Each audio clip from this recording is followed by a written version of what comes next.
Tea குடிக்கும் போது அதுக்குள்ள ஒரு ஈ விழுந்திருந்தா அந்த டீ கடைக்காரனை திட்டுவோம், டீயை கீழே கொட்டிடுவோம்.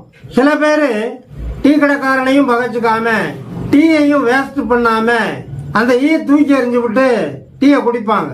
ஆனா வாரியார் சுவாமிகள் சொன்ன ஒரு கஞ்சன் அந்த டீக்குல செத்து போய் கிடந்த அந்த ஈயை எடுத்து வாயில உறிஞ்சி அதை தூக்கி எறிஞ்சிட்டு டீயை குடிப்பானாம்.